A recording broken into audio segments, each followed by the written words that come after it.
A pleasant good morning to everyone. Welcome to this week's edition of the Coles Brown Show right here on the Black College Sports Network. Yours truly, Coles Brown. Our guest menu looks like this. Ossie Clark will join us in hour number 2. Also, we will introduce the panel very shortly. What's trending on the Coles Brown Show? Southern University's home opener is simply called the Pete Richardson Classic after a legendary coach of Southern University, Coach Pete Richardson. The Jaguars are coming into this ball game after losing to McNeese State 21-7.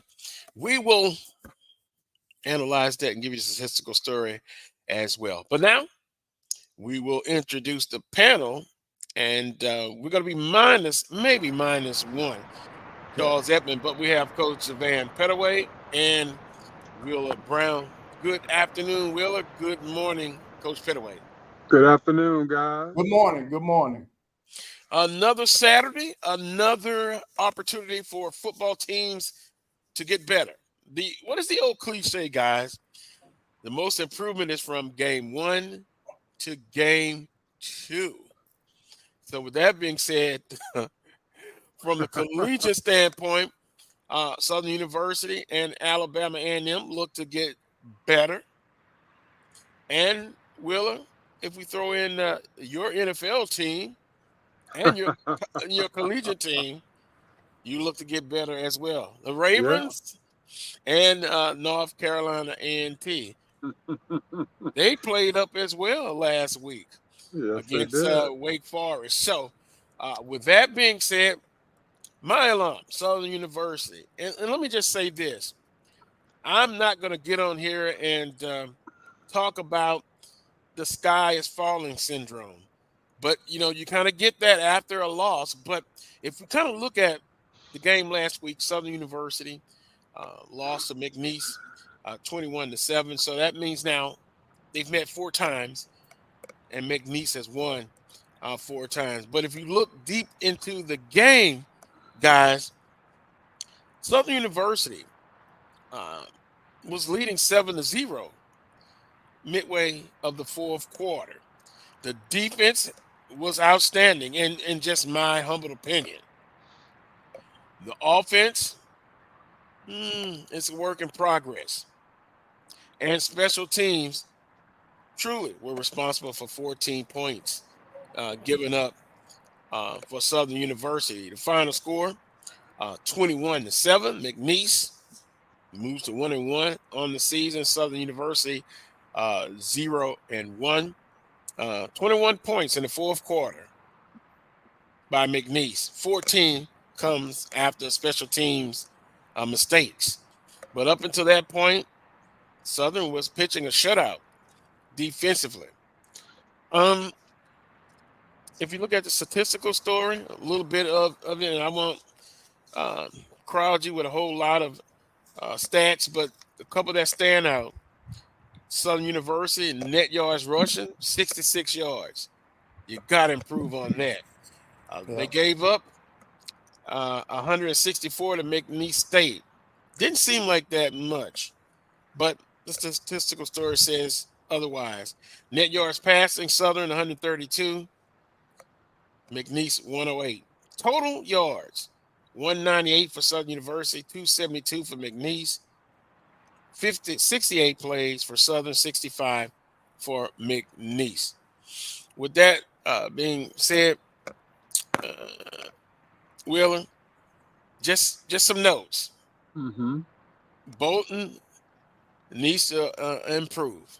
He missed some receivers, ball security. The first drive, they were moving down the field, stretching for extra yards, fumbled the ball. Wasted opportunity. Could have been 3 points, could have been 7. And so, offensive line improvement has to get better. Has to get to the second level. You know what that means, Wheeler? Yes. Oh, you blocking downhill. Oh, yeah, you're right, Adrian. That 41-yard punt, minus 41-yard punt over the head comes out as a rushing yard. Yeah, yeah, right. Also, you want to see in the offensive play calling to me was a bit conservative. Okay, not a bit. It was conservative to me. Will we see them open up the playbook? And will they get a chance to have a balanced offense for game 2 against Savannah State? Special teams, of course, needs improvement across the board, led to 14 points. Defense can be special. They got depth. The secondary was very strong, and they brought it. Coach Pettaway, they brought it, and Wheeler, they brought it Hmm. for 3.5 quarters. They brought it. And I don't want to make a bold statement, but I'll say this. If this defense continues to play like what I saw last Saturday, they were third last year in total defense. They have a great chance to be number 1 throughout the season. But offense, special teams, that's where we have to see an improvement. Well, I think anytime that you can hold your opponent to no points going into the fourth quarter, you played a pretty decent football game, especially on the defensive side of the ball. And then defense can't help you when they're not responsible when special teams breaks down and they let you down. But I thought it was a good defensive effort, and you can win games as long as you play defense. Because you can keep your team in the game because you are playing defense. And then the offense, this time of the year, most times offenses are not as sharp as they need to be.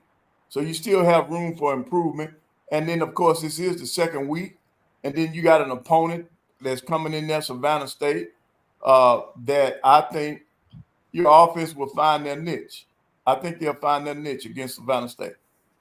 I think your offense was playing off of the defense, and I say that in terms of defense was pitching a shutout and really doing well, and I don't think offensively they wanted to toss the ball around and put the defense in a bad shape, that sort of thing. I think it was more of a ball control type thing, and playing off of the success that they had defensively. So I'm thinking that's why, you didn't see the wide openness that, Mhm. I think people were kind of looking for, that sort of thing.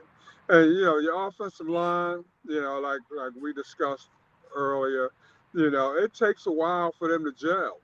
It just Mhm. seemed like all through camp they were trying to find out who their starters were going to be, that sort of thing. So it lent them to mix and match things during practice and during scrimmages, things of that nature. So they probably didn't really get down to their starting unit probably until game week.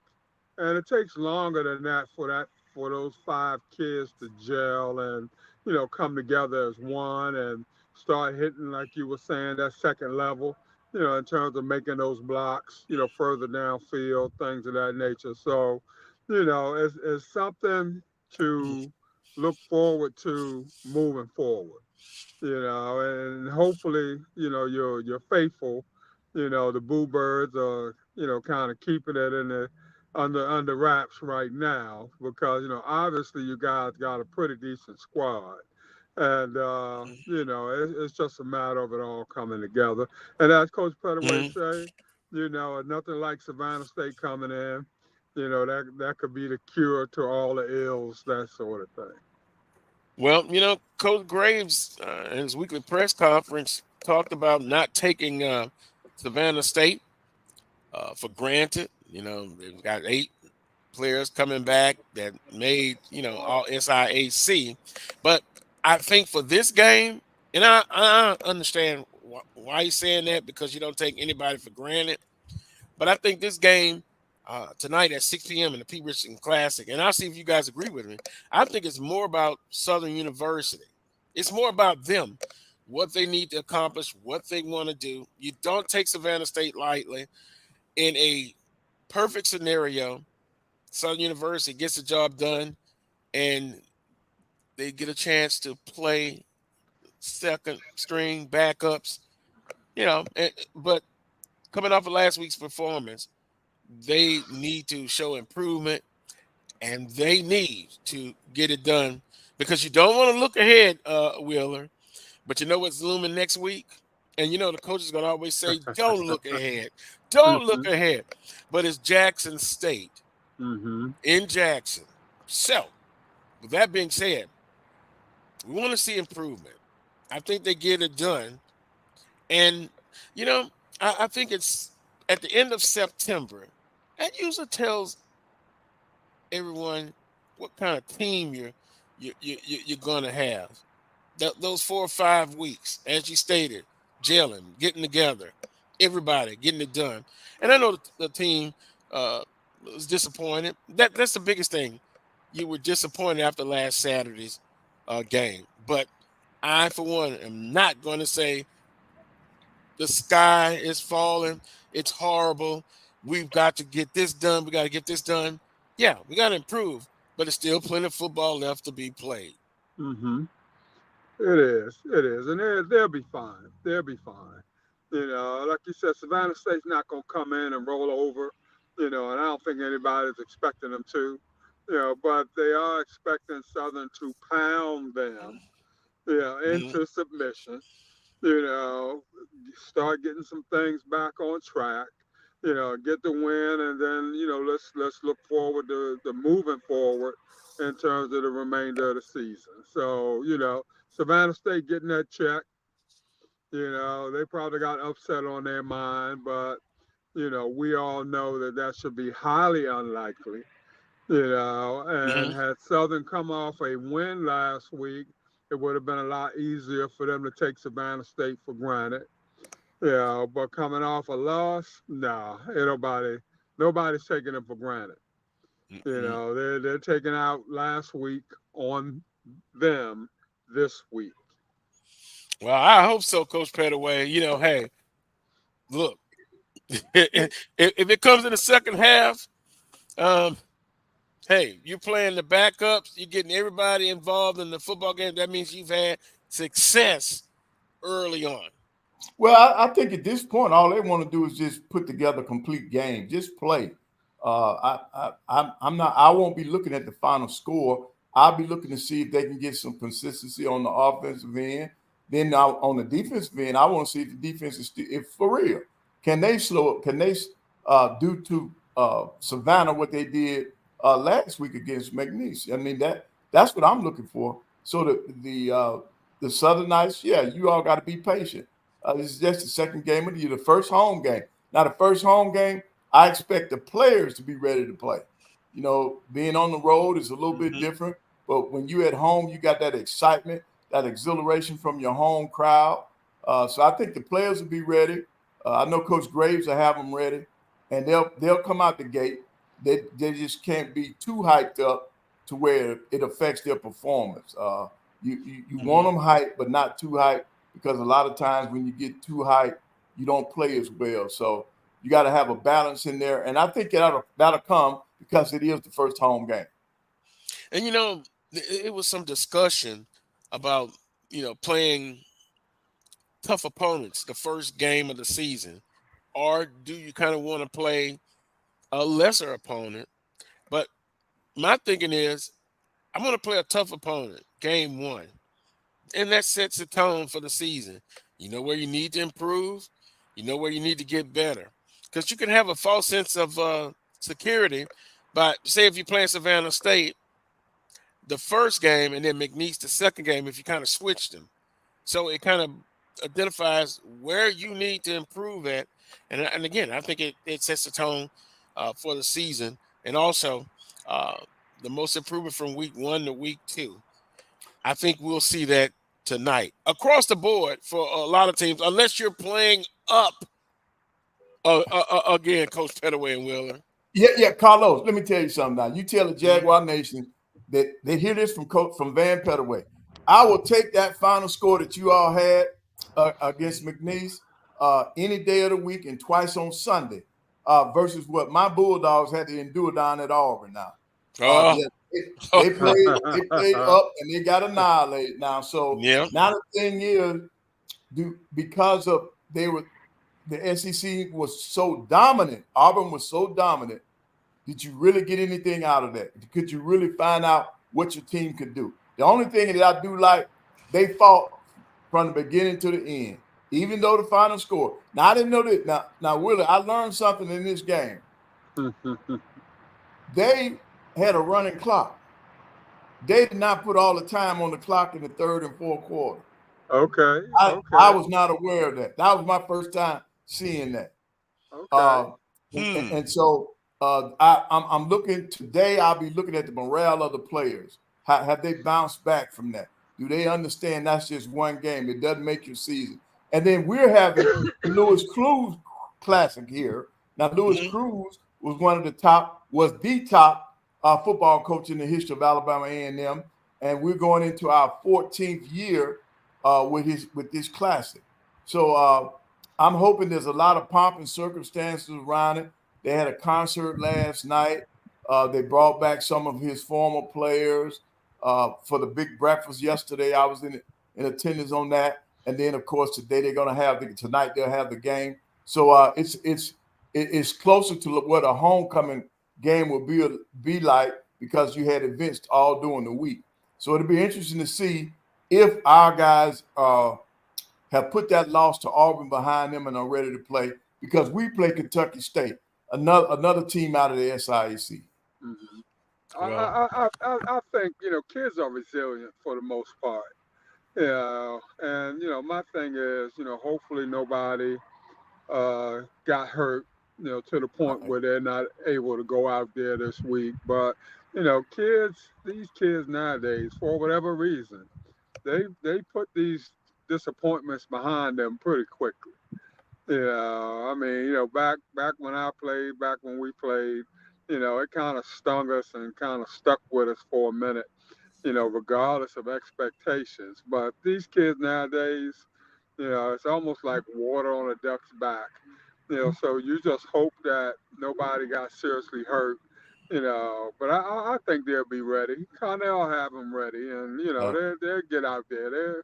They'll represent, no doubt about it. Well, it's like a defensive back. He gives up a long touchdown, and he has to have short memory. And that means forget about the game last week as far as Alabama A&M. Willer, we actually should give them a Purple Heart Award.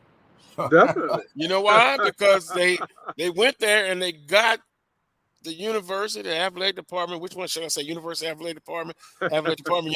They got them a nice check. Yeah. And so, hopefully, they will be rewarded for doing such. But, look, I get it. And we've talked about it.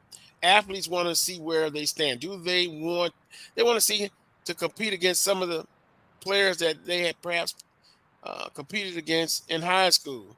Now, just to kind of see where they are. Now, I've said it. If it was up to me, if I was a director of athletics, and of course, I'm not, you have one of those games once every 4 years. And yeah, Will, you're laughing because some people take your side about it. We've got to have that kind of game to help the budget, as far as in the athletic department. But call me tough. Once every 4 years. Yep. So with Southern, that would be Fresno State next year. Then they won't get another one till 2029. How Come about on, that, Carlos. Come on, Carlos. I'm just Come being on, honest. Carlos. I'm just being honest. But But Carlos, we'll take a poll. Carlos, at that rate, and the way you all hire coaches, that'll be only one coach per guarantee game. Because they're not there long enough. They're not there long enough. But you know what? I can't compromise. But I want to see in the chat room, what do you think? Should the football programs be allowed to have more than one payout game, guarantee game, or should they have one every year? I think I think you would go for two every year. Have at least one or two every year. I mean, he's giving you guys Savannah State, which they paying Savannah State to come in. And we're paying the top. So I mean, it's kind of balancing itself out. So if you got two guarantees, and then you got one coming in, it kind of balances itself out. You're So you're a And see, shrewd Will, showing you're a that. I, shrewd businessman, Wheeler. I Uh, disagree, Will. Because of football, the nature of football, and it's so physical. I only think they need one guarantee game a year, because mm, when you're going against 85 to 60, come on, man, you're getting them kids broke up if you do two of them in the same year. So I said just do one a year, or in my case, I say for football you do one every other year. You got to make that AD and that president get out there and help do some of that fundraising. Don't put it all on the back of them athletes, especially in football, because you get them broke up. Yep. And Mhm. see that. Yeah, no, I'm serious. I remember the year that Grambling had that great team, and Bruce got hurt. I think up in Louisville or somewhere where they played a guarantee game, and now he wasn't able to finish the SWAC season because of the injury factor. So you're putting those kids at risk a lot of times when you play up in football. And basketball is more of an ego thing. We get crushed, but the physicality part is not there like in football. So the guarantee games need to be. You don't need one. I don't think you need more than one in football. And basketball, I think you need to drop it down. They should not be playing every non-conference game. Should be a game guarantee. They should come down. It should be a balance. I think half and half. Get those kids some home games. Put them on the road half of the time. Bring them home for half of the time. That's the way I. That's where I would like to see the balance in football and basketball. Mhm. Yep. I, Well, I understand. I understand, and I empathize with both you guys. Yeah, at the end of the day, bills got to be paid, and we got to find a way to get it done. And, the president's going out there to raise funds, Carlos. He ain't raising funds for athletics. he need to be with the He's AD. he's Both y'all he's need to he's be out there. raising funds Right, that's what for I the other said. side of AD town. and the president. See, I want to see do this for me as a coach. You Mhm. show me as the AD how much money you bringing in before you start asking me to bring it all in. I'm serious now. I don't. And I go back to the way Coach Job used to say it. Now he said we prostituting these kids now. These and, basketball and players. and you're probably correct, Coach. There's no doubt about that. And Right. we've beaten this horse, Yep. about as much as we can. Mhm. And until we're able to come up with a different formula, it's pretty much going to be the way it is right now. Like I said, I've always been one to try to find a healthy balance, that sort Mhm. of thing. If I can get two good guarantees from football, then that's that much less that men's basketball has to bring in. So you kind of, I don't know, rob Peter to pay Paul or what have you. You try to balance it out as much as possible. But there's going to be some years when somebody's going to get the short end of the stick. You just hope that you can have some success early on by bringing in an opponent and paying them to come in and roll over. And hopefully you can get a couple W's up under your belt, and we can kind of balance this thing out. But it's kind of like it is what it is right now. Well, I know probably I'm in the minority. Everyone will disagree with me. One guarantee game every 4 years. No, that ain't gonna get it, They'll be Carlos. knocking at the door. Well, hey, we need help. Can't pay the mortgage, Carlos. Can't pay the mortgage, Carlos. We sitting out Hmm. on the street. We on the curb. Oh wow. I just don't like those games, but hey, it is what it is. We'll take a timeout. Southern University dropped their opening game 21-7 to McNeese, but we can say this: you like the odds of winning when you hold your opponent 7-0 in midway in the fourth quarter, and Yep. their offense didn't get anything done. That's about McNeese. Southern's defense can be very special. Coach Miller and the guys keep working. Now on the offensive side, I think there's going to be some pressure tonight with Noah and the offensive line and, Coach Frederick, offensive coordinator. I'm sure he wants success from the play calling standpoint and offensively have some success. 66 yards rushing the football, that's not going to cut it. That's not going to cut it, especially if you want to have a balanced offense. So let's see. Starting at 6 p.m., Pete Richardson Classic, Southern University against Savannah State. When we come back, we'll talk a little bit about Savannah State. Guys, you're watching the Coles Brown Show right here on the Black College Sports Network. We shall return. If you think all pads are exactly the same, think again. This is Always Ultra Thins reinvented with the Always Triple Protection System. This pad wicks gushes 90% faster, absorbs even more so you can feel dry, and locks odors in. Rethink your pad for up to 100% leak-free and odor-free comfort with the totally reinvented Always Ultra Thins. This is always like never before. The Cuvée Group is a Florida-based marketing and training consulting firm. We help businesses communicate to their target audience and engage them in conversation. We also help to expand their audiences, which will ultimately result in growth for those organizations.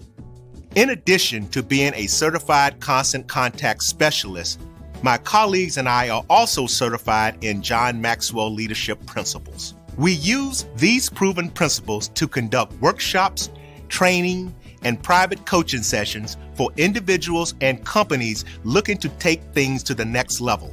Contact us to schedule a free consultation. Issues today, don't delay, call Cuvée. Nope. Nope. Come on, him? Ooh, I like him.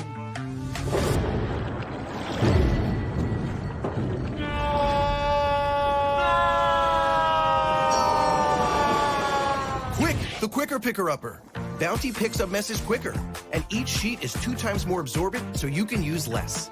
He's an 8. He's a 9. Bounty, the quicker picker-upper. This is Brian Fulford. AD Drew and I are co-hosts of the BCSN Sports Wrap. We talk about all things related to HBCU athletics. From the games, teams, coaches, and fan interest stories, we cover it all. You can find our shows on Facebook at BCSN Sports Wrap, YouTube at MyJBN Online, and everywhere you listen to podcasts like Anchor, Spotify, Google, and Apple Podcasts. You can also find the show on the Jericho Broadcast Network's app. Make sure to download. We look forward to you joining the conversation and being a part of the show.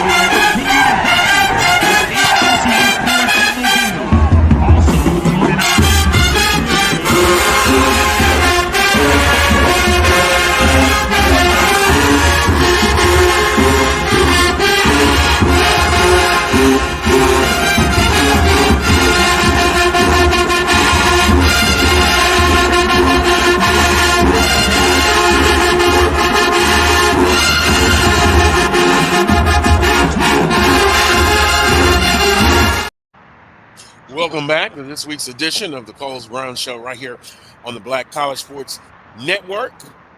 Make sure you hit the notification button, thumbs up, like the show, and also the Black College Sports Network. 12 of 26, 118 yards, 1 interception on the ground. Kobe Dillon, 51 yards on 14 carries. Jermaine Minor Jr., tight end, 2 receptions, 37 yards for Southern University. And the leading tackler, Jamaris Brown, who transferred in, a grad student from Miles College, 7 total tackles. And Kelby Gibbons, 2 solo, 4 assisted tackles for a total of 6. 21-7, Jaguars dropped the decision to McNeese State. Now, coming up tonight, the Pete Richardson Classic against Savannah State. And we look at a Savannah State team that Division II, moved up to Division I, then moved back to Division II. Known for Shannon Sharp, alum. This team is going to come in, and they're going to give their best. They're going to come in and try to get an upset over Southern University. Coach Pettaway and Wheeler, I think it's going to be tough for them. But you can't underestimate any opponent. Any opponent. Right. I don't think Coach Graves will allow them to overlook Savannah State. I think the players, you guys are going to be, I think they're going to be hyped, man, because it's the first home game. And then normally, your crowd is normally into the game. And I just think they're going to be ready to play, man. They know that they gave one, well, not necessarily gave one away. They let one get away last week. So they want to make amends for it this weekend. So I think they'll be ready to play. And Savannah State, over the years, they played in the MEAC for a while, then came back to the SIAC. If you've never been to Savannah, Georgia, that is a beautiful city. Going towards their campus, man, all those antebellum homes and that kind of stuff. I really enjoyed it. In fact, Carlos, that's one of the places my wife almost made me move to Savannah because we visit Savannah and she loved the city so much. She almost made me move there. So Savannah's a nice place. They got a nice campus out there. They do. Yep. 2-8 last year, but returned a large percentage of their team this year. 8 players named to the preseason All SIAC team, including the quarterback, its top running back, top 2 receivers, and top 4 tacklers. 9-12, baby. Yeah. No, it says 9-12. Yeah. That's Coach, Savannah. Yeah. Beautiful city. I've never been there, but just looking at the city from the social media standpoint and Google Earth, outstanding. We talked about Shannon Sharp, legendary coach Bill Davis. Coach Graves says we're not caught up of them being a Division II school. They have a lot of talent. We're going to respect everybody, but fear nobody. And he said Coach Aaron Kelton and I are good friends. So you set it up. But let's just be honest. Southern should get their first win of the season. But again, as I stated earlier, I'm more interested in, it's not about the opponent, but it's Southern. Can they get things better that they struggled in last week, offensively, special teams? That's what I'm going to be looking at, offensive line play. The defense should be, if they can duplicate what they did last week, they should be fine. But it's more about Southern University, guys. What can they do? What should they do? What do they need to do to then get themselves ready? They travel on the road. Willie, you know about that atmosphere the following week against Jackson State. And we got some people in the chat room now. Jackson State alums they seem very confident. Very confident right now. But when those two teams get together, don't matter. Throw records out of the way. Throw them out the window. It's going to be a healthy war going on next week. Right. That's why Southern wants to go into that game with a win tonight. They need to win this game so they have a little momentum. They'll feel better about themselves going into Jackson State. Yeah. And you want to pound them, Carlos. Let's not, I'm not disagreeing. Let's not think that just squeaking by is going to get it. You want to go out there, you want to drive it up in them. You want to get them in and get them out of town. And then let's go on and concentrate on what we got to do next week. But we want to grind. We want to pound. And we want to beat on them like whoever we played. If we played a guarantee the week before and got pounded, we want to pound somebody like we were pounded the week before. So I mean, we're gonna take all our L's out on them. They just happen to be the next game on the schedule. Here we come, button it up. Hey, I would love to see the game in the third quarter where you're playing backups, getting them some game experience. Quarterback, backup receivers. Now, I did see last week Southern did play. They did play a lot of offensive linemen. So, again, they get a chance to get better. They go out and take care of business tonight at 6 p.m. And by the way, the game is going to be on the Grio channel, HBCU Go TV, along with Tuskegee and Grambling State. We're going to get a little bit more into that. And, of course, we're going to give the schedule for this week's games, and then we'll look at last week's games as well. But, guys, if you look across the board, it was kind of tough. I thought the first 2 weeks could be tough for the majority of our teams. So our fan bases have to not look at it as a chance to panic, but a chance to get better. And one game doesn't make the season, and it'd be interesting. If Southern would have defeated McNeese State, then what would have been the mindset coming into game 2? You still got to come out and perform every week. The saying say you have to win the week. That's what you look at. Every opportunity you get, whether it's practice, game day, to get better every week. That's what I look at. Record-wise, every year I expect the same. Mhm. You know what that means? The 9-10 wins category. Now, will it happen? Coach Pettaway laughing. But that's what I expect. And Carlos, it may have been harder to get the kids up for this week if you guys had beat McNeese last week. You probably would have been more susceptible to an upset this coming week had you won last week, even if it was just 7-0. You just slayed a dragon that you haven't slayed in a long time. You're feeling really good. You got an inferior opponent coming in, and that you would have been susceptible to taking them for granted. You might have been ripe for the upset. But coming off that loss, there's no doubt, you're mad, you're upset, you want to take it out on somebody. And here comes Savannah State through the door, So you're not saying a trap game, huh? And then you look at it from a mental standpoint every week. We say 18 to 22-year-old kids, they can pound it in their heads that, hey, don't take anybody for granted. But they're looking at this game. But then sandwiched in between the game last week and the game next week, there's Savannah State. So that's why I think their attention should be to detail and get things done quickly, and then change the mindset, get into the Jackson State mindset. But no doubt about it, you've got to take care of business. Take care of business today, Coach Pettaway. That's what I'm looking for. Yeah, well, we both are looking for the same thing because I expect our Bulldogs to come out and play. They got to play. They're at home for the first time. Then, of course, you're honoring Coach Cruz. So the Lewis Cruz Classic should be a win for the Bulldogs. And Willer, a little bit about Savannah State. Oh, yeah. Definitely. And so what can we look for as far as from a football perspective?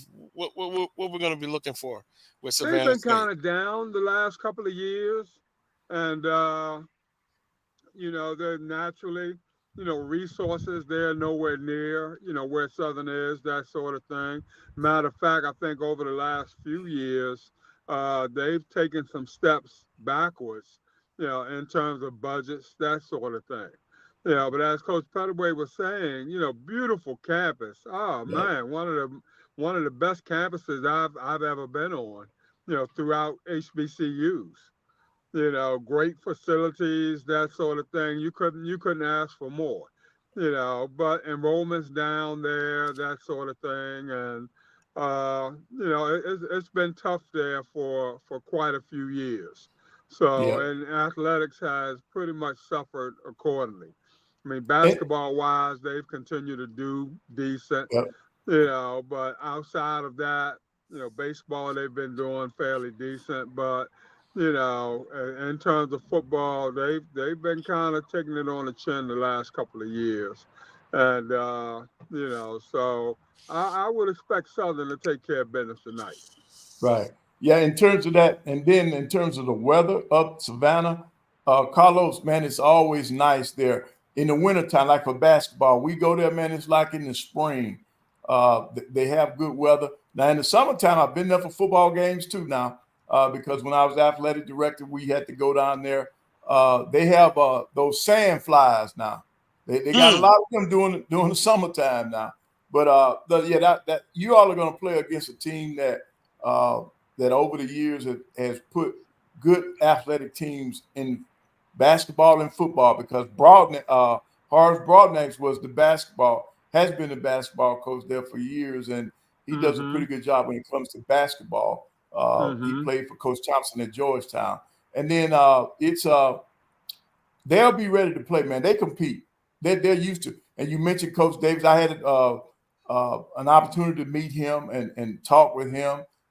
In fact, he applied for the head football coach job at A&M at one point. But they have a good athletic program. So they cannot be overlooked. Do not overlook them, because you got to think about it now. They're from the state of Georgia, so they get some of that carryover from those the people that don't go to the University of Georgia. They get some good athletes in there now. Yeah. Well, Southern University and Savannah State, keys to victory for Southern University. Establish the run, and they've got to run it well. They've got to pound Savannah State. 66 yards rushing last week. That won't cut it. They've got to run the football. Offensively, also, let's see if look for Bolden to snap back and have a much better performance. Ball security, that's always important. And for Southern University, offensively, let's see. I don't look for them to open up the playbook, although I've said in the earlier comments, it'll be nice to see it. I think it'll be still a kind of a conservative offense, run the football, make plays in the passing game when necessary. But I think the first priority is going to be to run the football. And then the following week, then I think you will see the offense open up. But the game plan offensively tonight, they've got to accomplish those benchmarks and those goals. Prediction, I think Southern University wins it. Jim Klein-Peter, who has been a guest on this show, got Southern winning 41-6, I believe, over Savannah State. Based on what I saw last week, points should be hard to come by for Savannah State. Now, the weather right now, it's a break. It's been raining on and off all week, but with a synthetic turf, you won't have sloppy playing conditions, but that too will determine, I think, what Southern wants to do offensively. Bottom line, I look for Southern University. 41 points, Jim Klein-Peter says. I'm going to be just a little bit, can you believe it? Will a little bit conservative. and I'm going to say 38-7. So that's 31 points. But if it's over that, I'm going to be happy. But immediately, my mindset is going to be in the JSU mode the following week. Coach Pettaway, prediction? Well, yeah, I know. I feel very strongly that Southern will win this football game, and you want to win it without showing your complete hand. In other words, you got Jackson State next week. You do enough to win this game without giving Jackson State too much to look at. But win the game. Come out of the game healthy. Win it. Get your mojo going. Get the kids' mind. A win under their belt will really help them going into that Jackson State game. And Willa, will you make it a clean sweep? Yeah, no doubt. 30-10, Southern, 4 touchdowns and a field goal. Come on out of there and get ready for JSU the following week. Come out of there injury-free, like Coach Pettaway was saying, or as few injuries as possible. Look to establish something both offensively and defensively. Feel good about the way you're playing. Feel good about where you are, as a team, as individuals, and get ready for that big challenge next week. Yeah, and let's go get it. You notice we've saying about next week and the big game next week. But I know the coaches are saying, no, we concentrate on this week. But, hey, it's in the player's mind, but take care of business tonight. We're going to take a timeout, and when we come back, I want to get your thoughts on Andrew Body. Reports are that he's out for the season. Boy, that's tough, man. But we'll discuss that when we come back. You're watching the Carlos Brown Show right here on the Black College Sports Network. It's never too early to plant the seed, to share the tradition, and instill a sense of pride in your HBCU with your little ones. HBCU Pride and Joy Children's Boutique helps you share your school spirit with a wide selection of adorable kids' apparel and accessories officially licensed from your favorite HBCU. Visit hbcupridejoy.com and follow us on all social media at HBCU Pride Joy on Facebook and Twitter. Supermarket sushi, really? No. Wait, Troy, you work here? I'm never not working. Like Head & Shoulders Scalp Shield technology, up to 100% dandruff protection, even between washes. Never not working, huh? Oh, Troy, you're such a good teacher. Yeah, I know. Never not working. Never not working. Never ever not working. Are you serious? Never not working. Dandruff protection that's never not working. Head & Shoulders Scalp Shield technology. Hey, grab me one too.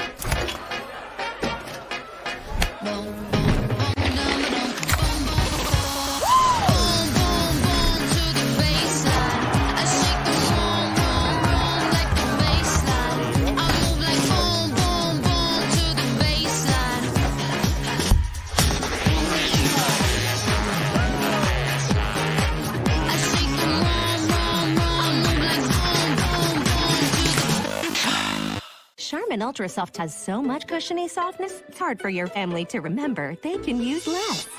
Sweet pillows of softness. This is soft. Holy Charmin. Oh, excuse me. Roll it back, everybody. Sorry. Charmin Ultra Soft is so cushiony soft, you'll want more. But it's so absorbent, you can use less. So it's always worth it. Now, what did we learn about using less? You gotta roll it back, everybody. We all go. Why not enjoy the go with Charmin?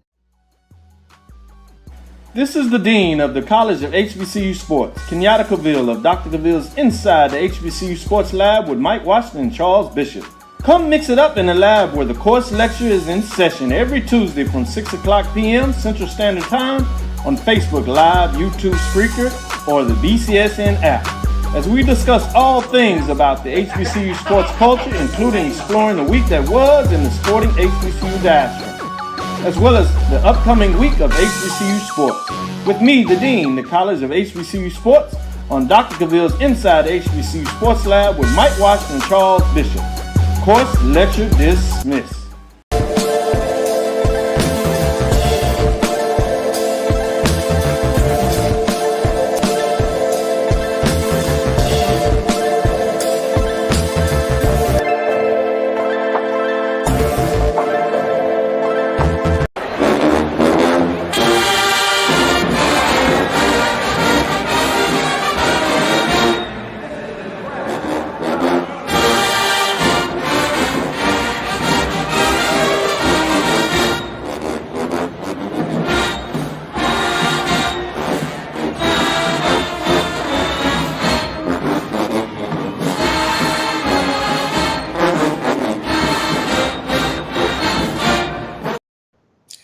Welcome back to this week's edition of the Carlos Brown Show right here on the Black College Sports Network.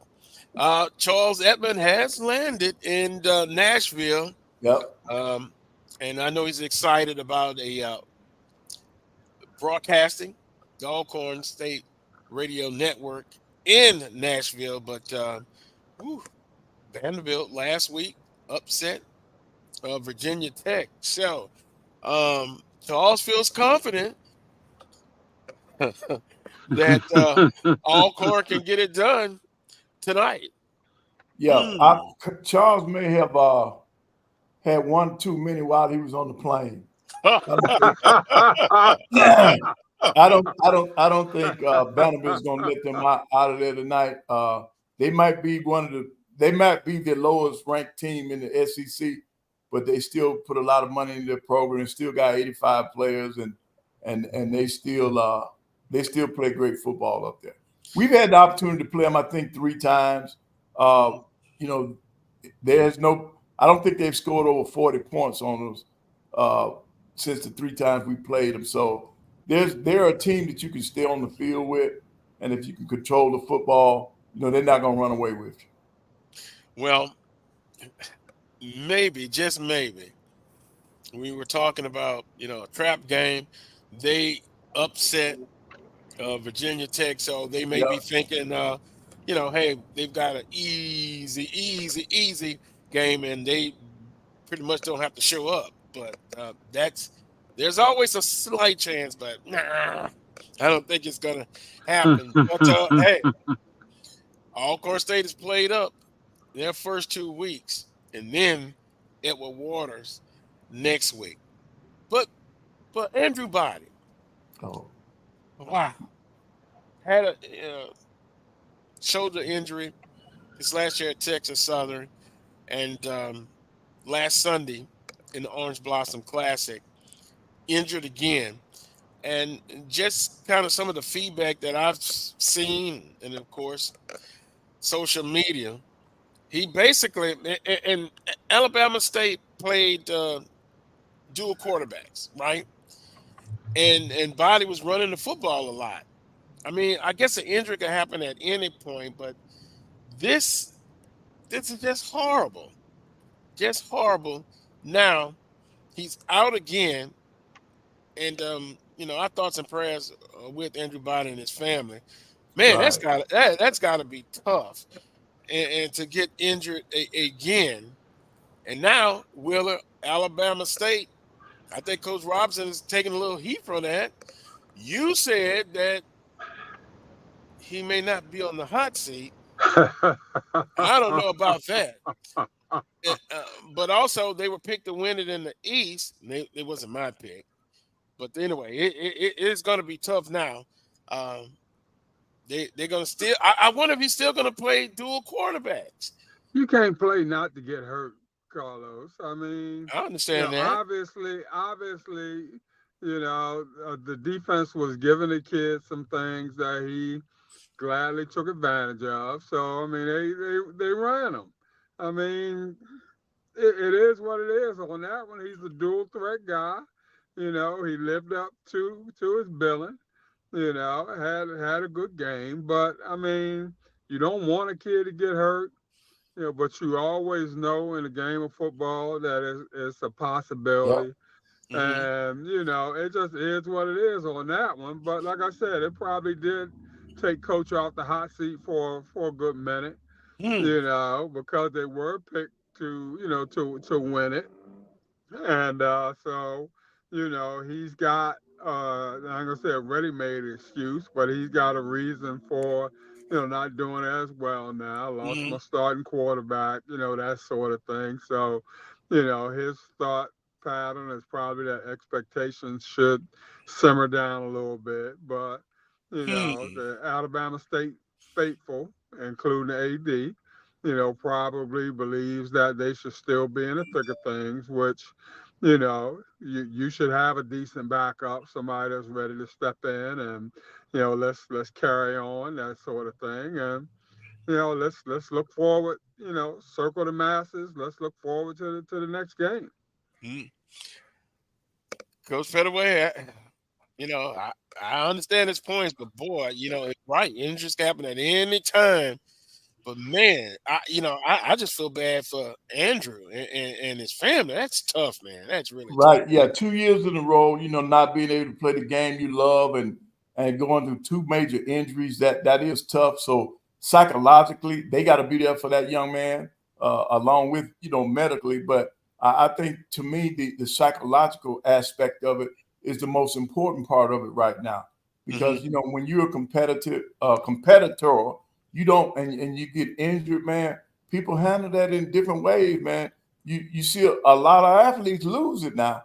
They lose it academically, they lose it mentally. So you have to be on top of that. And I just feel bad for him because I thought that he would be the difference maker with Alabama State on the offensive side of the ball. And now without him, I doubt very seriously if they reach their goals now. I don't think they can do it. Well, and you talk about when things like this happen, will his teammates rally around and pick up the slack? That's what you hope will happen. Their goal is still to come out of the East and win a championship. I don't think those goals will change, but I think it makes it more difficult to get those goals. And I read they were giving some reps to a freshman, and also the quarterback position he was sharing with, as far as a series in, a series out. Now that guy will take the lead now, and traditionally you look at Alabama State defense that has been pretty strong. Now they're gonna have to rely on the defense, solid special teams play until the offense comes around. And what did we say coming into this football season? A lot of the teams are working in new quarterbacks.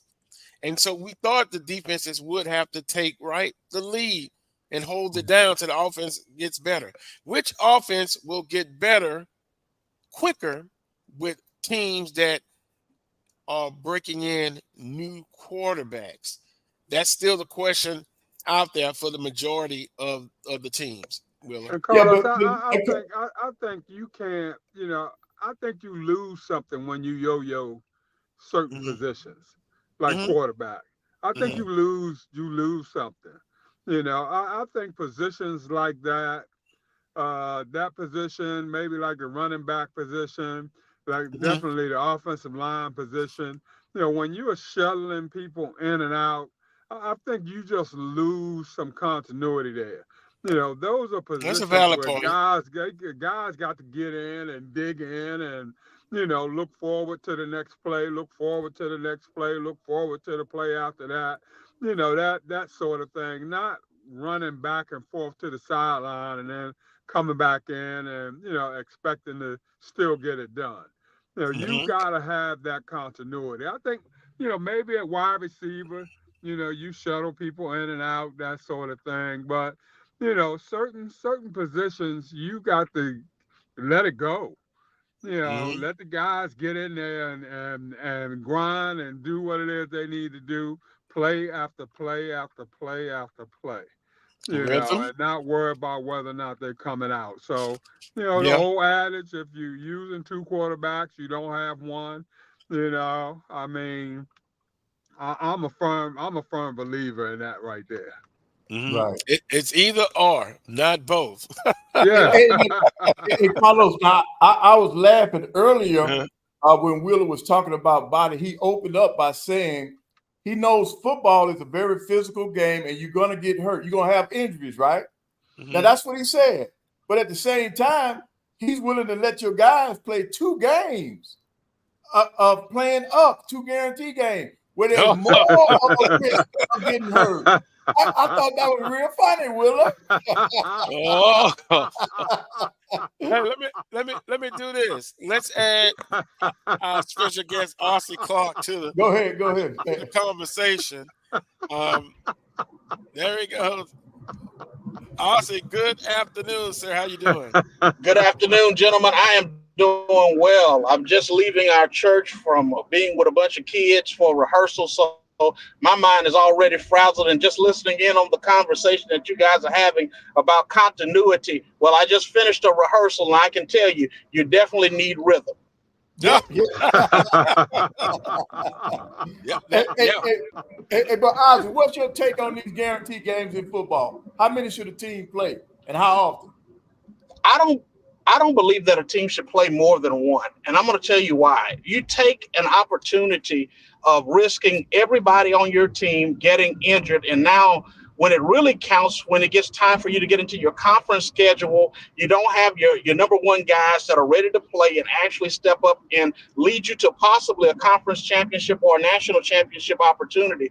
So if you get one guaranteed game a year, that's probably more than enough. To play two, you're really playing roulette at that particular point with your team. And you're playing roulette with also your coaching career, because you may get fired. Yeah. Well, I said one in every 4 years. Ossie says once a year. Coach Pettaway said one a year. I think most people will agree with Ossie and Coach Pettaway. I think they'll disagree with me, one every 4 years. And Wheeler, I think you may have a better shot than me if you could do two a year. And that's okay, Carlos. You know, everybody's gotta have their opinion, that sort of thing. You know, my bottom line is, you know, we have to do some of the things that those major schools are doing when it comes to our weight training and conditioning and things of that nature. You know, we have to invest in those areas, knowing that, you know, potentially we got those kinds of challenges. You know, the 45-pound plate at Alabama is the same 45-pound plate at Alabama A&M. You know, so we need to get on a stick, you know, get into that weight room and, you know, get our strength and conditioning areas up to par, you know, in order to try to get our kids ready to go out there and meet that kind of challenge. I mean, it's you know, I don't believe that there should be that great a discrepancy, you know, when it comes to our starting kids and, you know, the guarantee game starters. Well, you know, we should be able to kind of be ready to kind of meet that challenge as much as possible. Well, let's get in that weight room. Let's make sure that, you know, we're getting our kids physically and mentally ready for all challenges, not just for that particular challenge, but for all challenges. Well, there's a saying, if all things being equal, which they're not, and I would think, and let's see if people agree or disagree with this. The point where it's the toughest. So if I look at the skill positions, you know, the speed it's not a big discrepancy. But where it is in that O line and D line. It's up front, yeah, no doubt. And you know, you have a few exceptions, but 85 and 63. 63 still goes in 85 one time with a remainder. And so that's where I see it at. But you know, if it was like 7-on-7 and take the O line and D line, and look, I'm not taking a shot at the O lineman and D lineman, but the resources are not the same. Ossie, remember last week I gave the explanation. Ossie, you and Wheeler come from Ruston High School. You're all state. One goes to Louisiana Tech. One goes to Grambling State. Who's going to have the most resources? Now, the guy from Grambling State is still making it in Louisiana Tech. Yep. Yeah. But now, there's no doubt that but Carlos, we have to do some things to try and level that playing field. Okay. Yeah, why we can't get our kids muscle milk and all that sort of thing? Why can't we do that? You know, I mean, that's what the larger schools are doing. They're supplementing these kids, that sort of thing. Why can't we do that? There's no sane reason why we can't. Go ahead, Ossie. I think the greatest reason why, and thank you. I think the greatest reason why we can't, not that we can't, we don't. And there's where the difference is. We don't put our resources where everybody else actually puts their resources. If we would put our resources collectively as an alumni basis of our schools, the way other alumni groups would do, we could actually probably level the playing field a little bit different. And this is where I agree. the 45-pound plates are the same at every institution, but everybody that's lifting them 45-pound plates ain't the same. And so you got to find a way to get those type of players who are going to those other institutions, who are sitting around for 3 and 4 years and waiting on opportunities, or even hitting the transfer portal and trying to get out of those places because they're not going to play. We're got to come in with a better strategy of being able to say, hey, you got a chance to actually play over here.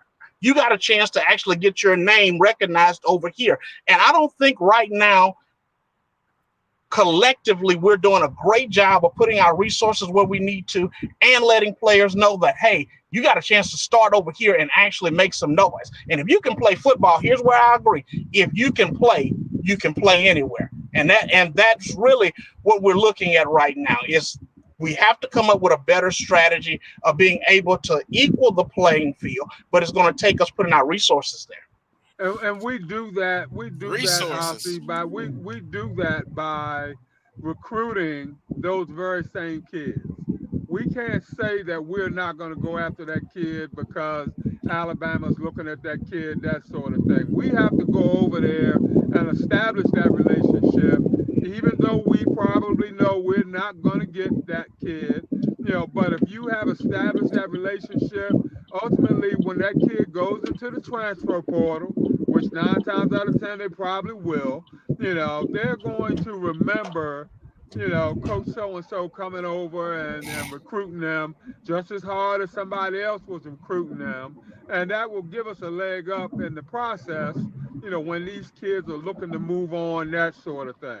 We just can't sit out there and say, I'm not going to recruit this kid because I'm not going to get this kid. We got to throw that dog a bone, just like we do the kids that we know that we got a 95% chance of getting. And once we start doing that, we'll get more than our fair share of those drop-down kids, coming to our institutions. Can we do more than one thing at a time? Why not? Well, yeah, that's what I'm saying. Resources. We know the weight equipment only moves when human force moves it. But we sometimes we got to be able to do multiple things to make the experience much better. But I still point resources is one, because I know some of the coaches have talked about recruiting budgets, that type of thing. We got to be able to multitask going forward. Yep, I agree that the mindset of the administration has to change in some of these places so that they can upgrade. And it all boils down to resources. How are you getting that resource? You got to engage the alumni. You got to have corporate donations. See, I think our institutions need to get more corporate donations than anything. Then if you get the corporate donations, you don't have to pay all these guarantees. So that's a balance in itself right there. So that's what they need to be striving for. Well, it's the same adage. You gotta move. You're in 2024. Things that worked in the 1990s and the early 2000s and the teens. You got to get better. Guys, if we can, let's switch to last week's, we'll just call this Spanning the SWAC.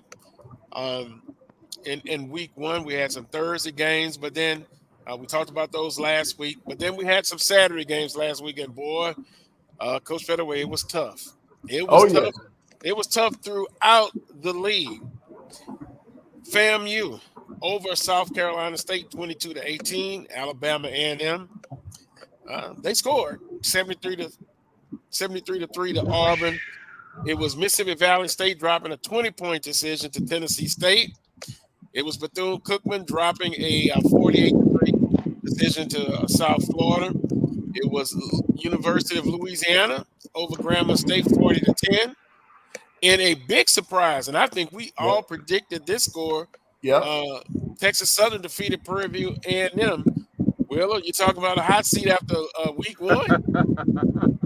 I think you're looking at it. And then last Sunday, It was North Carolina Central over Alabama State, 31-24. But Texas Southern, 27-9 over Prairie View A&M. I think I was just shocked. Maybe I shouldn't have been, but Texas Southern got things done. Right. I was shocked that Texas Southern was able to go on the road and beat PV. I thought with that being such a rival game, I thought Prairie View would be ready to play. I thought Prairie View wanted to prove people wrong for not picking them to win the West. I know they had something to say about when they picked Alcorn to win the West, and it was just shocking. Like you said, all of us picked PV to win that game. But now going back to one of the other games, I thought we had somebody that thought Bethune-Cookman had a chance against South Florida too. Who was that person? Is it the person that's not here? Yeah, but that was big, Carlos, for Texas Southern to go in there and beat Prairie. That's just gonna shake the West up, man. See, it was so bad you hear the ambulance in the background. But it'll be an interesting week for Prairie View. They're at another FCS matchup between the Southland and the Southwest Athletic Conference. Going to a game in Natchitoches, I've been there before. Northwestern State is not as tough as they were in the past, so it's a winnable game for Prairie View and them. But let's see if they can get it done. FAMU and South Carolina State. Now I'll say this about FAMU: they've come from behind. Can we say that in their first two ball games, and they've won close games? They've gotten it done, but to me, it just seems like this FAMU team is still searching to see who they are, but I don't think they're as week two. As of week two, I don't think they're as strong as last year's team. Am I wrong about that? Or will I get FAMU alumni coming after me for saying, well, we're 2-0? You are. But they're gonna come after you, Carlos. Either way, that's they're fine. gonna come after you. That's neither here or there. Oh, that's fine. I welcome it. I'm in the same boat. I don't think they're as strong as they were right. last year. But when you can win while you're trying to find out who you are, they are that ain't a bad thing. You know, so I mean, I would think that sooner or later they're probably going to get bit in the butt. It's just a matter of time. But you know, when you can win as you're trying to find yourself, I mean, that's a good thing. Hey, you know, they're 2-0 now. The next 2 weeks they play up a group of 5 next week in Troy State, and they're playing Miami tonight. Ossie, I'm going to tell you this. They'll be 2-2 after 4 games. Oh, there's no doubt about that, especially after tonight. Miami is nothing to take lightly. They came out last week like gangbusters and went all over Florida. And they have proven that they are a much better football team than they have been in the past. The one thing about Florida A&M that you can definitely say is that they continue to be resilient. While they're yet learning who they are as a football team, they are very resilient right now. What's going to really come into play is how do they manage these next couple of ball games? Do they come out unscathed without a lot of injuries, or do they come into those games, learn what they need to learn, and still be able to? I think we lost Ossie. Yeah, he a dead spot. But yeah, he's right. The next two together right now. Ossie, we'll get you to log back in, log out, and log back in. Yeah. But Carlos, like I was saying, it's going to be a tough 2 weeks for them, for Florida A&M. And then the biggest thing is, once again, the injury factor. Don't get anybody hurt.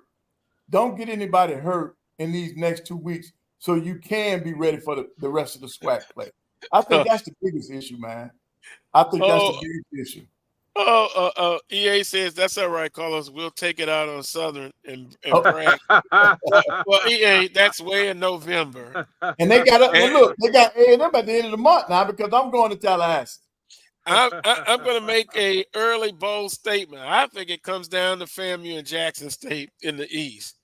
I agree. I didn't have Alabama State winning it in the East. My prediction, I had FAMU. Now, Richardson, the quarterback, he's resilient. He's able to, times I've seen him, it looks like he's going to be sacked. He makes a move just enough to buy him some time. And I like how he keeps his eyes downfield. Right. Makes plays. For sure. Yep. Right. FAMU's defense, they've kind of been gashed against the run. And that's why I'm making that statement. More so defensively, I thought the dark side, I don't know if I'm calling it right, but the FAMU's defense the last couple of years are much better than the ones so far this year in 2024. Now, that could change, but we shall see. I think we got Ossie back. Ossie? Yes, sir. Okay. I apologize. Can y'all hear me? Yes. Yes. All right. Well, I really think that watching Florida A&M in their first football game, I really did wonder about their defensive intensity that they've lacked. Now, granted, you lose Isaiah Major, who was a major part of the defensive unit, who did a great job playing sideline to sideline and making things happen. So that's a big loss. And then the defensive linemen, at one point last year's team, Florida A&M was able to rotate at the defensive line. They were 3 deep in their defensive front. So that was almost like playing an FCS school with just a multiplicity of talent up front that could just come at you in waves. And so they don't have that defensively right now. And I tell you, the other thing that I saw that I think Florida A&M will have to do more of on the defensive side of the football, they're going to have to line up and go get people. They're not going to be able to allow themselves to just use the downforce pressure to try to push pockets or to create lanes for guys to field. They're going to have to line up and go after people. And so Florida A&M as a football team is actually not bad, but they're still nowhere close to what they were last year. Yeah, I would agree with that. And then in particular in week 0, Norfolk State really were really gashing them up front defensively with the run game. So I think the challenge for FAMU is can they get better defensively each and every week against the run. But hey, FAMU is 2-0. Let's move to this week's action. You got Mercer at Bethune-Cookman at 2 p.m. I don't know much about Mercer. Bethune-Cookman played up last week. So coming in out of fall camp, we heard about Bethune-Cookman being a much better team overall. They're at home, 2 p.m. Guys, who do you like in this ball game? I still think Mercer has enough that they'll go into Daytona and win this game. Wheeler, I'm sure you know a little bit about Mercer. Yeah, and they're right down the street from Fort Valley, pretty much. But I would go with Mercer also, and I don't think Bethune has fully arrived yet. I think there's still maybe another year or two, another recruiting class, another good recruiting class from trying to turn the corner. So I think Mercer by 7. Ossie? I'm going to be the guy that goes out on the limb and says Bethune-Cookman is actually going to win a football game today. I think that they're going to win this football game. And the only reason why I'm going to do that is because I just believe that Bethune-Cookman has enough athletes that are there that can get the job done. Now, will they get the job done? That remains to be seen. They'll take care of that later on today. But I'm going with Bethune-Cookman since everybody else is going across the board with Mercer. Well, Bethune-Cookman's at home. You always usually get a good performance. I think they squeak it out. I'm going to go with Bethune-Cookman as well at home.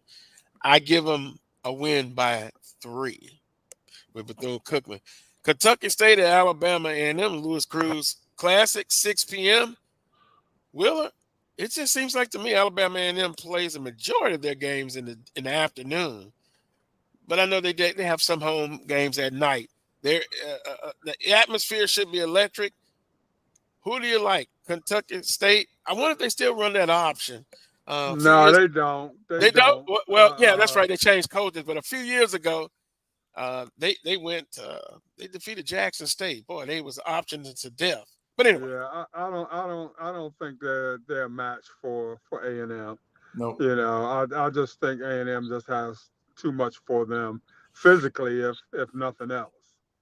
And Right. you know, just seems like a lot of our schools now are playing D2s. Mm-hmm. You know, you look across the schedule. I think it's like 3 in the SWAC, maybe like 2 in the MEAC that are playing D2s today. So, you know, it's a lot more of that happening than in previous years. But I go with A&M today. It's a chance for them to get well. Also, you know, a game they should pound Central State and feel good about themselves at the end of the day. Right. Well, and you then play Carlos, up 1 week, and you play. I'm going down with the next the week. Bulldog.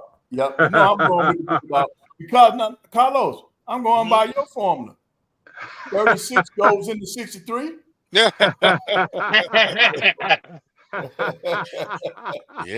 but boy, you know, people have stated you have some Division #1 talent at the division. Yeah. Not many, but they should get it done. I like Alabama A&M in this game as well. Ossie? I'm going to take the Bulldogs at home any day of the week. They play extremely well at Louis Cruz Stadium. I know many times going there with the Grambling State Tigers, and it was a dogfight, literally, to get in and out of that place with a win. So you can expect that Coach Carnell Maynard is going to have his guys up and ready to play. He didn't think that they actually played that bad, even though they played up last week. They had a couple of times where they had the ball inside of the red zone and just couldn't convert. So that should tell you that this Alabama A&M Bulldog football team is not bad, especially if they can get good quarterback play. Right. Wow. Because at one time, Carlos, we had a first down. We were at the 5-yard line with a first down and didn't punch it in. He's right. I call that the man zone. Coach Graves called it the green zone. Statistically, everybody calls it the red zone, but sometimes you can go up and down the field. But when the field conciseness gets down, can you get that tough yards? And that's what we'll be looking at. Tuskegee at Grambling State, another SWAC, SIAC. Hadn't met in a long time. This is kind of historic in itself. Honestly, on paper, I would say Grambling State, once again, they played up. Now they're playing down this week. But I think Grambling State will want to come out, not take that opponent lightly, and hit those benchmarks for game 2. And I don't think Coach Mickey Joseph is going to allow this Grambling State University Tiger football team to actually lower the standard or play down to anybody. If you saw last week's football game, it didn't look pretty for the Tigers throughout the entire football game, but they did some things absolutely well. One of those things is that the Grambling Tigers fought from the beginning of that game until the very end of the football contest. But in this game, it's very important. Number one, Grambling and Tuskegee haven't played each other in a long time, maybe the first time that they've ever played each other in quite some time. So you got that going on. Here's the other thing. Historically, Grambling's founding president is a Tuskegee graduate. So you have that to add to the story for Grambling to actually try to come out on top with the win on today. So if Grambling can play well on both sides of the football, they really have to play better defensively. A couple of times the Tigers busted some coverages that allowed Lafayette to be able to run free in the secondary and score easily. Grambling can't allow that to happen today. So if they play well on both sides of the football, Grambling should win tonight's football game, and thank God it's not 125 degrees in Grambling, Louisiana on tonight. How's the weather? I know here it's a chance of rain when Savannah State and Southern gets together at 6 p.m. during the game, like not about a 25-30% chance of rain. How about in Grambling, Louisiana? From what I was being told earlier this morning, that it didn't look like it was going to rain in the Grambling area. Most of the rain came on last night and on yesterday. So a greater majority of the rain has pushed out of the way. So tonight, by the time game time gets here, should be cool, comfortable, and very good conditions for everybody to come out and enjoy the game at Eddie Robinson Stadium. So if they're not doing anything in North Louisiana, the place to be is in the piney hills of Grambling, Louisiana. And I have not been to Grambling State. That's just shameful on my part. That's a benchmark that I've got to get up to visit the campus and take in a football game. Tuskegee, a lot of wins as far as HBCUs over the history of college football. It'll be interesting. It's historic in itself. Lane at Jackson State, boy, we have another played up, played down. Lane, Jackson State, no doubt about it. I think Jackson take care of business, and hopefully they're not have their eye peeking at next week when Southern University comes to town. But I like Jackson State in this ball game. Although historically, Wheeler Lane has kind of been tough, But yeah, Jackson they State's have. favorite. They are. But Jackson State, once again, playing down, and time to get well, and get ready for the following week. You're not going to take anybody from granted because you're coming off a loss last week, and it's a guarantee for Lane. So we're expecting you all to come in, and I ain't gonna say lay down, but know what you're here for. You're here to take that L, and you're here for you're here for our guys to get well, and get ready for next week. So Jackson State should handle business with no problem. Right. Also, I want to mention this, AD Drew, a colleague, Black College Sports Rap. He did a video on the historical meeting of Grambling State and Tuskegee. It's on YouTube. You can watch it there as well. So good work by AD Drew, a colleague here on the Black College Sports Network. Coach Pettaway and Ossie, you like Jackson State? Yeah. I think Jackson State will win this game. I think Lane has no shot at going in there and winning. Anytime that you have to go to the vet. Yeah, anytime that you have to go to the vet and play against Jackson State, once again, very tough place to come in and actually play. And I don't think Lane has enough in them to go in there and snatch a win away from the Tigers. Well, I'll make it unanimous. Jackson State, they get it done tonight. No doubt about it. Now, some interesting games. The next three we're going to talk about quickly. Prairie View A&M at Northwestern State.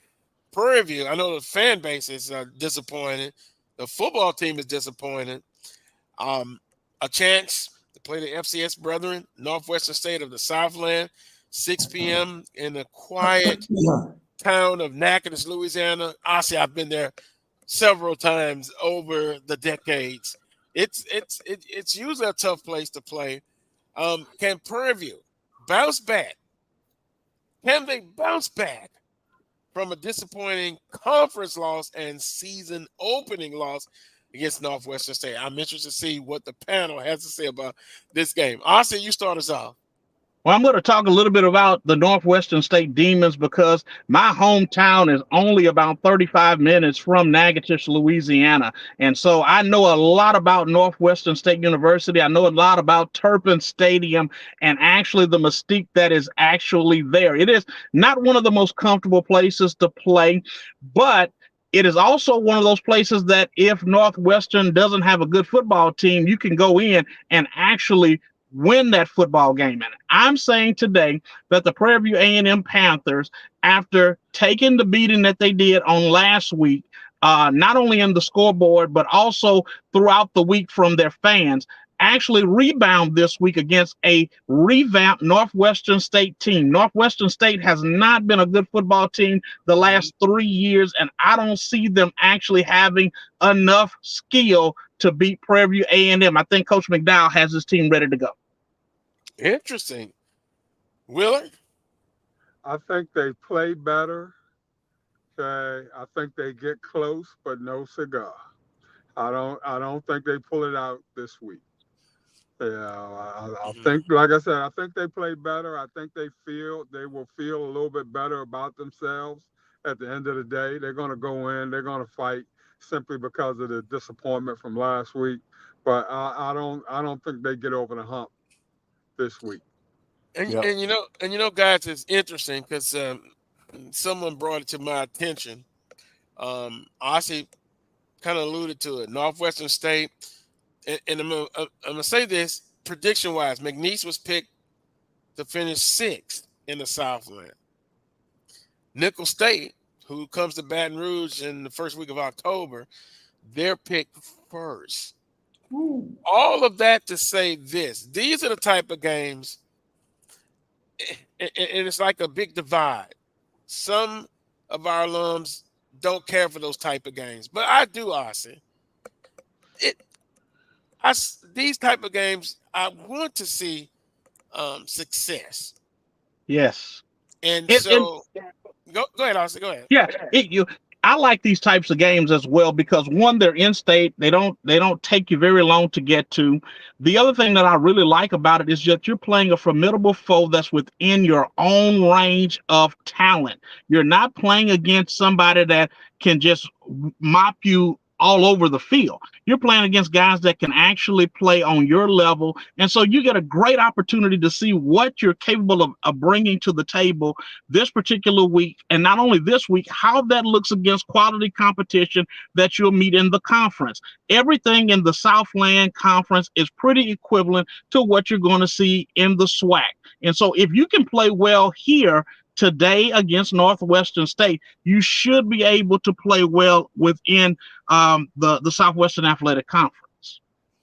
And they're a peer school, no doubt about that. No doubt about that. There's no reason why we should not be in the game with any of those teams from that particular conference.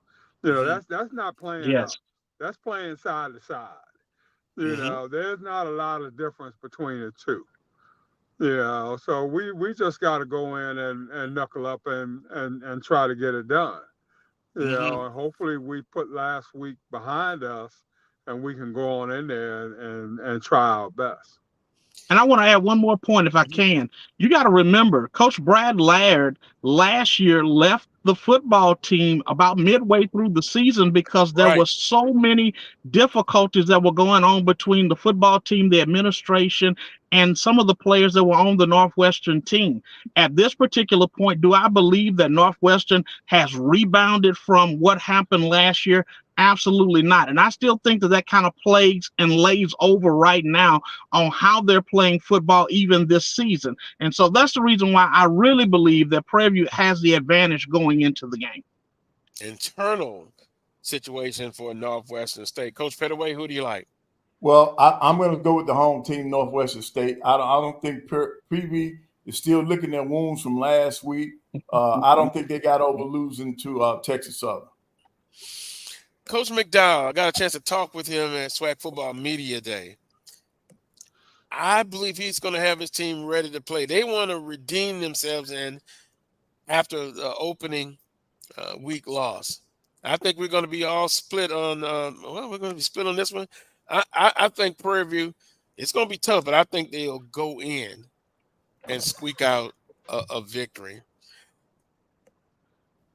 Texas Southern at Rice. Wow. Now, here's a different mentality. You defeated your arch rival. Now you're playing up. You have to have that 24-hour rule, whether you lose or win, mentally to get focused on Rice. I think it's going to be tough. I think Rice takes care of Texas Southern. And I think, to be honest with you, I look at it as a plus 20 for Rice. I think Texas Southern may be celebrating. I guess my question is, how can they handle success? We'll find out, guys. I think Rice, no doubt. Hopefully it won't be as big a beatdown as, some of our other schools have been taking, that sort of thing. But, I mean, I just think Rice, period. Yep. I think I'm the same way. I don't think they can get in there and beat Rice. I'm going with Rice. Awesome. Unanimous? Yes, I'm going to go with Rice as well. Rice is definitely ready to play this football game, and I'm going to tell you why. They lost to Sam Houston State last week. And so with that being on their mind, there's no way in the world they're going to let that team that comes from Cullen and Scott right down the highway come over there and beat them on today. Yeah. They're side by side. You're absolutely right about that one. Alcorn State and Vanderbilt. Charles Edmond is so excited. He gets the broadcast in an SEC stadium. Vanderbilt, boy, they're coming, and we won't share what Charles thinks about this game personally, but it's going to be tough. Vanderbilt, the only way I can see it being close is Vanderbilt still on cloud 9 after upsetting Virginia Tech, but I just don't see it. I like Vanderbilt in a romp. Well, I like Vanderbilt. I think they'll be able to play them close, but Vanderbilt will win the football game. I think Vanderbilt, no doubt about it.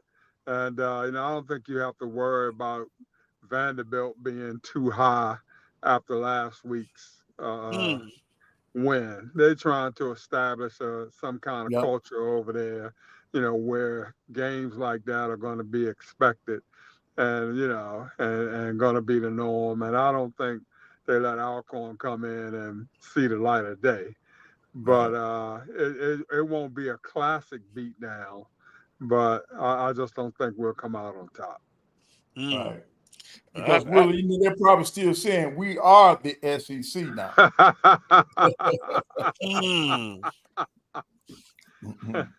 I'll definitely think close.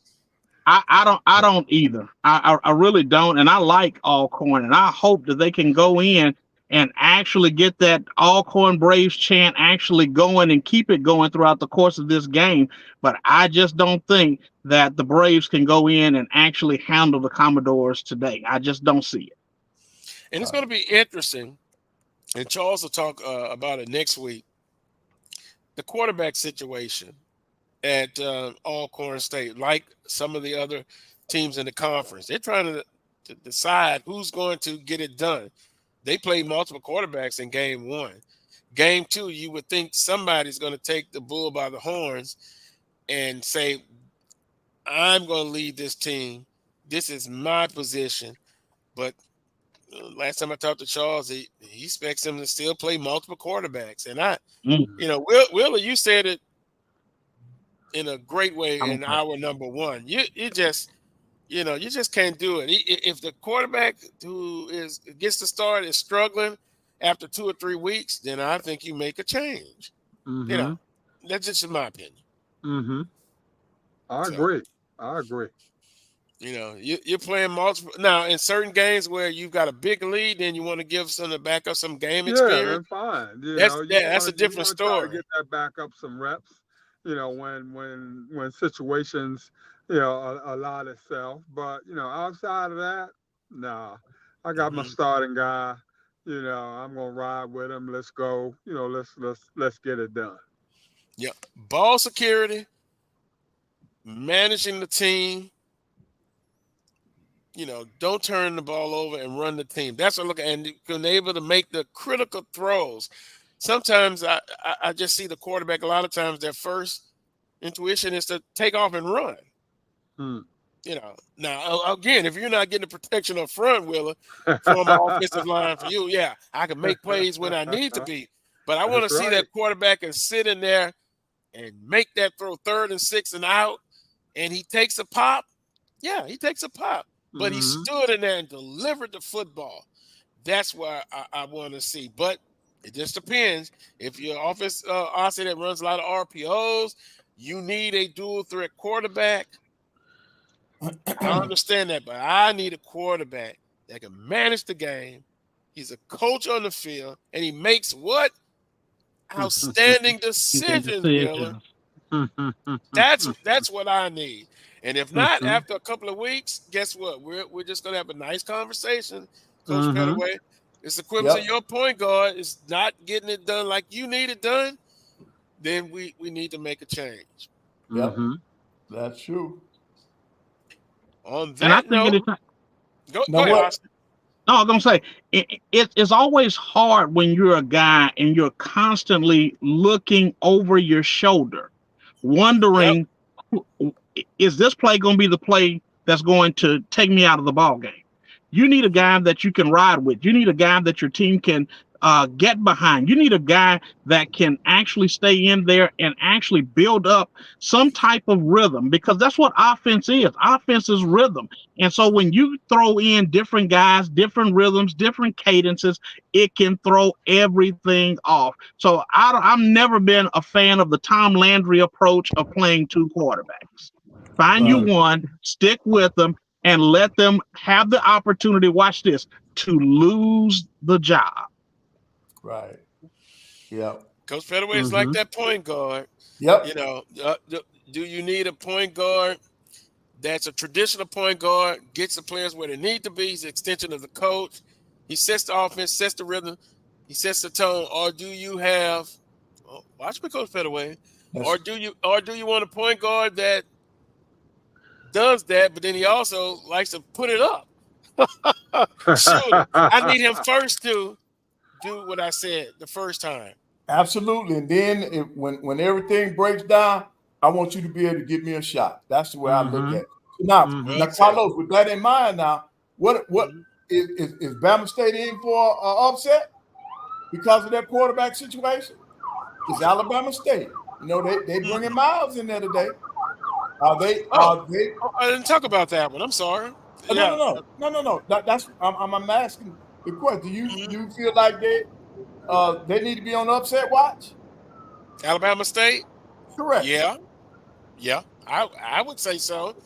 You know, Miles plays a physical brand of football, and this is an opportunity to show that, hey, we're just as good as the other two HBCUs in the state of Alabama. You darn right.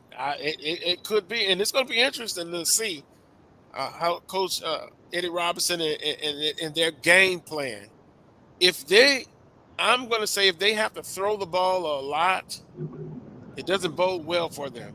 I think they're going to want to just, stick with the run, be successful in that.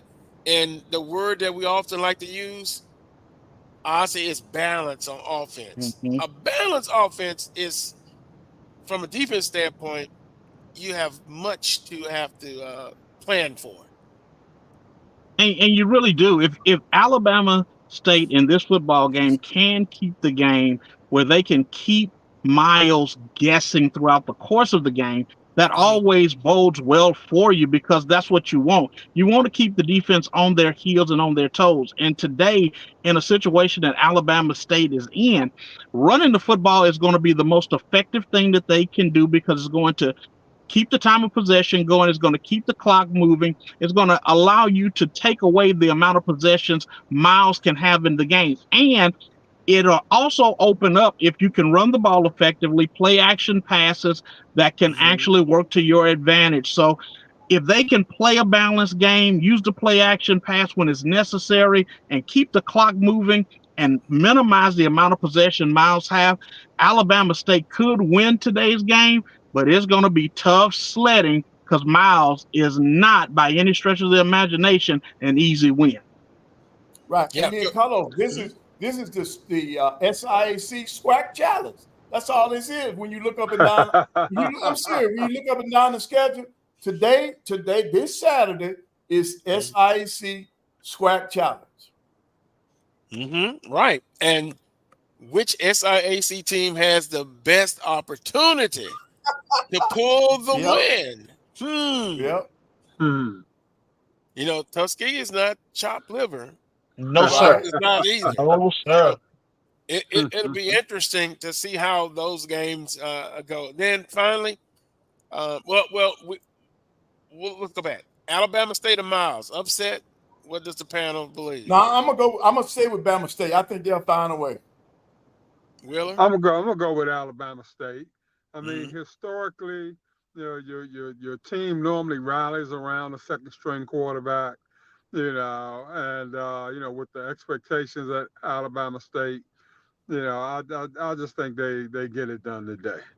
You know, now moving forward, when you started getting back into SWAC competition, you know, who knows? But you know, you would think that they would get it done today. Yeah. Well, breaking news in the chat room, and you know, after this, our predictions, we'll go back in the chat room. Cedric Walker says, "Can you come on the show next week, Southern and Jackson State?" Oh, of course you can. Of course you can. Of course you can. That's going to be electric atmosphere. But anyway, I think Alabama State gets it done. But I think it's going to be tougher than some would think. But I like Alabama State. Ossie? I'm going to go with Miles because I'm just a heel today. I feel like going against the grain. I think Miles has enough in the tank to beat Alabama State in Montgomery today. That's going to be my prediction. Put a stamp on it. Miles for the win. I like it. The bold statement. They did it a couple of years ago, too. You know, Miles upset him a couple of years ago. Yes, sir. Yep. I think Alabama State pulls together and gets it done. But guess what? If Miles and I'll personally give you a text if this happens. Coach Robinson, I still think he's on the hot seat, but you know, shame to say it so early in the season. But boy, the oven will get hot. It'll get hotter if this happens. Last but not least, Arkansas Baptist at Arkansas Pine Bluff playing down. Pine Bluff should win this game going away. I don't know much about Arkansas Baptist, but this is one of the games. It's not about the opponent. It's about Arkansas Pine Bluff. That's why I like them to win it. And they like playing late, so this is a 7 o'clock kickoff. They do the same thing in basketball. They always play the late game, but I think Arkansas Pine Bluff will win. Awesome. I'm going to go with the Golden Lions as well. I just don't think that Arkansas Baptist is a strong enough football team to come to actually beat Arkansas Pine Bluff. And Will, I think you're going to make it unanimous. Oh, no doubt. No doubt. Arkansas Baptist is going to need a few prayers in order to get out of this one. Oh, boy. I don't think it's going to happen. Not today. Yeah. Well, it's going to be interesting. That's the schedule. If we say last week, the biggest disappointment award goes to it's a couple of candidates. Mine is Bama State. Southern University. I was more disappointed in Bama State. Why was that? I would say Bama State also. Bama State was the biggest disappointment. Right. Well, I looked at it, the SWAC MEAC Challenge. Alabama State was picked to win the East. And, you know, if they're supposed to be the best team in the East, I feel like they should have been able to beat North Carolina Central. So that's why I'm disappointed. I remember Ossie talking about the physicalness of North Carolina Central, and they were up big when I tuned in, and then it seemed like they had to hold on for life. Body was a tremendous athlete. He was running the football well. I could see that in the chat room. Biggest disappointment in week one. I'm going to say Prairie View. You know. Oh, yeah. Yeah, 27-9 loss. And, you know, we talk about Prairie View. No one talks about them. They don't get a lot of conversation about them. But that was a big disappointment. And I guess in the same token, the biggest surprise, Texas Southern. First-year coach, you know, new members to the football team and new staff. They came out at their arch rivals' home field and win decisively. I tuned in a little bit to that game, and Chatterbox, he couldn't contain himself. He couldn't contain himself. but Carlos, last week also now the weather played a big part, because that's, if you go back to the games, you had a weather delay, and I had taped some of these games. By the time the weather delays were over with, you didn't get the end of the game. So weather had a lot to do with some of these games, these delays. You had the long delay with Alcorn and UAB. So, but the surprise, in my opinion, would be also Texas Southern. Texas Southern was a surprise team for the new coach to be able to go in there. And then I think he and McDowell, don't they know each other, or they played together or something like that? Yeah. So that was a big win for Texas Southern. But now, have you set the expectations at Texas Southern so high now after that win that they have to be careful? Yeah, I would agree with that. And Ossie, you look at you have the preseason predictions. They're just that. I like to see compare and contrast those selections during SWAC Football Media Day. But I just think absolutely the West is wide open.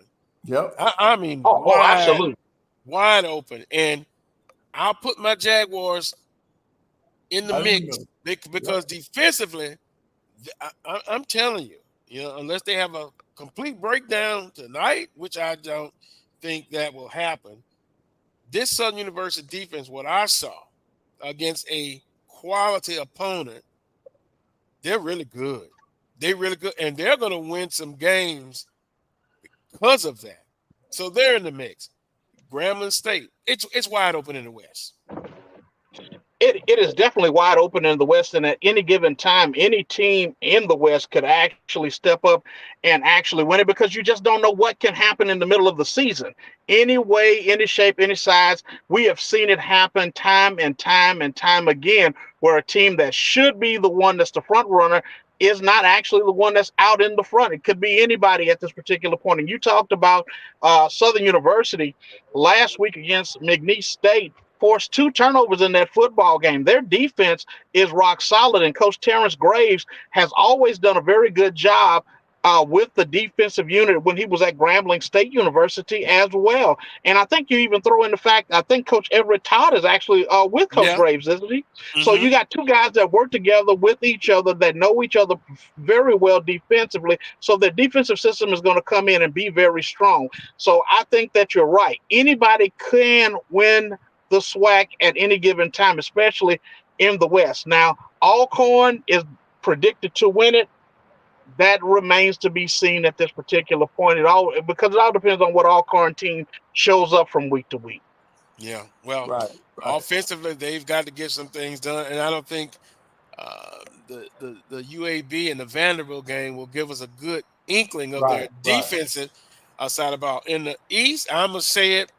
And I'll take the emails. I'll take the people in person come up to me and say, "You're crazy as hell." I think it comes down to FAMU and Jackson State in the East. I agree. I'm just not on the Alabama State bandwagon right now. And that was even with Andrew Body. Right. I think it comes down to FAMU and Jackson State, and they meet in Jackson. Right. And I think you're right, Carlos, because without a solid quarterback, I think it's going to be tough for Alabama State to win the East. But I want to go back to Southern real quick, because I know we're about to run out of time. Didn't Coach Graves, wasn't he a special teams coach at one time? Yeah, and Everett Todd is a special teams coach on the staff this year. Now, so I know he's going to They got to get that together. corrected. Oh, they're going to get that corrected. They got to get that His corrected. seat is hot, that's for sure. Oh, Right. Yeah. and I actually saw Coach Graves on the sideline.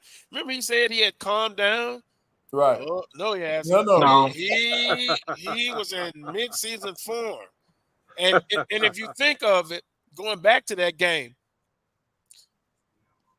when Bolton threw the interception and double coverage in the end zone. A touchdown or a field goal at that point, with the way that defense was playing, 10 or 14 points for sure. Where's the ball game? So that's why it's more disappointment. That's why I'm not like, oh, the season is over. The sky's falling, Chicken Little syndrome, which I call. No.